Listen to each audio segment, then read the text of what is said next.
pemirsa Anindo TV, senang sekali kami bisa hadir menyapa Anda kembali pada hari Kamis tanggal 18 Mei 2023. Dalam program acara Sultra Update, sore teraktual dan terpercaya.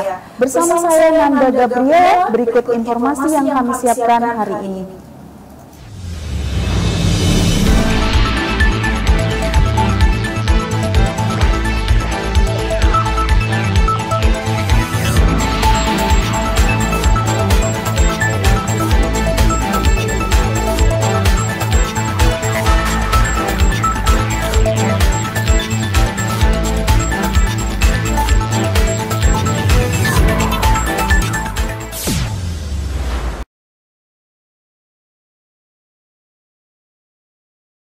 Informasi yang pertama, Komite Seni dan Budaya Nusantara untuk pertama kali pengurus Dewan Pimpinan Wilahan resmi dikukuhkan sebagai wadah untuk melestarikan seni dan budaya di Sulawesi Tenggara.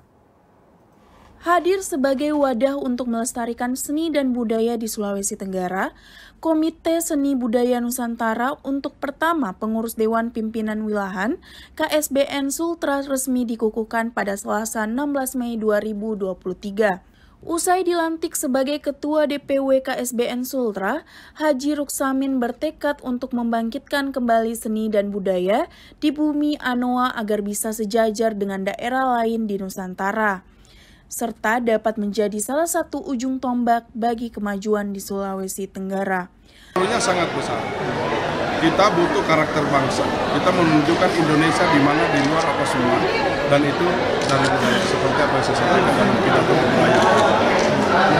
Sumber daya alam kita gali, oke, untuk kesejahteraan masyarakat, tapi semakin digali semakin habis. Tapi sumber daya budaya kita yang ada sekarang ini semakin digali, dia akan semakin menampakkan siapa Sulawesi Tenggara sebenarnya. Melihat potensi yang melimpah di Sulawesi Tenggara, Ruksamin merasa kehadiran KSBN sangat perlu, sebab selain menumbuhkan kecintaan masyarakat terhadap seni dan budaya, juga menjadi perhimpunan yang terus menggali potensi-potensi yang ada di kota Kendari. Kendari Erviana, Anindo TV melaporkan dari Sulawesi Tenggara.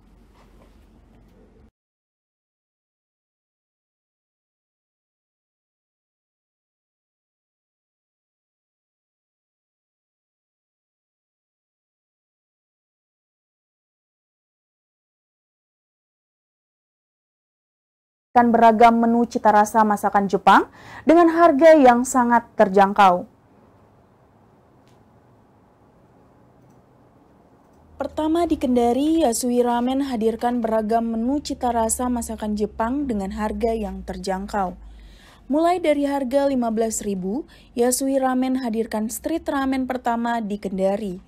Berlokasi di Jalan Tebayu Nunggu MTQ Kendari, pelataran Rumah Makan Padang Nusantara, Yasui Ramen bisa menjadi pilihan Anda menikmati beberapa menu yang ditawarkan, seperti original Yasui Ramen, Yasui Dry Ramen, dengan aneka topping pilihan lainnya.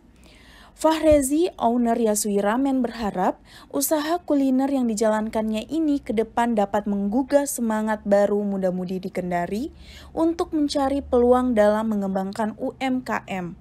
Tidak hanya terbatas pada usaha di bidang kuliner, tetapi bisa berkembang sesuai fashion masing-masing. Kendari, Erviana, Anindo TV melaporkan dari Sulawesi Tenggara. Informasi selanjutnya pemirsa datang dari dunia UMKM, yaitu Serasa Kitchen menjadi contoh inovasi baru kuliner UMKM Kendari, khususnya para generasi milenial kota Kendari. Serasa Kitchen merupakan inovasi baru kuliner UMKM di Kendari.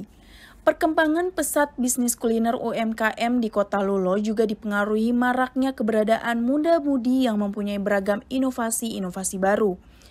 Dedi Wahyudi misalnya, pemilik usaha kuliner Serasa Kitchen, mengatakan perilaku masyarakat yang cukup konsumtif menjadi peluang bagi dirinya dan pelaku lainnya untuk keberlangsungan usahanya. Terlebih dengan hadirnya beragam pilihan, Dedi merasa hal ini membawa kebangkitan serta semangat baru bagi muda-mudi lainnya untuk ikut berkecimpung mengembangkan UMKM di kota Kendari. Kendari, Erviana, Anindo TV melaporkan dari Sulawesi Tenggara. Kita melangkah ke informasi selanjutnya, pemirsa.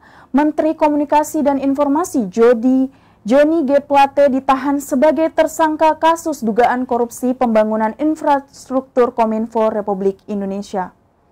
Menteri Komunikasi Informasi Johnny G. Plate ditahan sebagai tersangka kasus dugaan korupsi pembangunan infrastruktur Kominfo. Johnny G. Plate dinyatakan sebagai tersangka terkait wewenangnya sebagai pengguna anggaran dan posisinya sebagai Menteri Kominfo Republik Indonesia. Tenaga ahli utama Kantor Staf Presiden, Ali Mohtar Ngabalin, mengatakan kasus dugaan korupsi dalam pembangunan infrastruktur yang menjerat Menteri Johnny adalah kasus murni yang terkait dengan tugas dan tanggung jawabnya sebagai menteri. Direktur Penyidikan Jampitsus Kejaksaan Agung Kuntadi mengungkapkan penetapan tersangka terhadap Plate terkait wewenang sebagai pengguna anggaran dan posisinya sebagai menteri hingga 8 triliun kasus ini akan dilakukan penyelidikan lebih lanjut.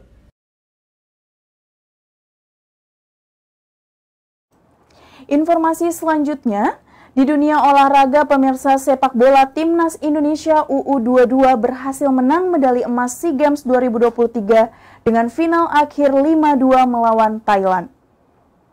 Timnas Indonesia menang medali emas SEA Games 2023 setelah penantian 32 tahun. Timnas Indonesia U22 meraih medali emas SEA Games 2023 setelah penantian selama 32 tahun. Indonesia unggul atas Thailand di babak final dengan skor akhir 5-2.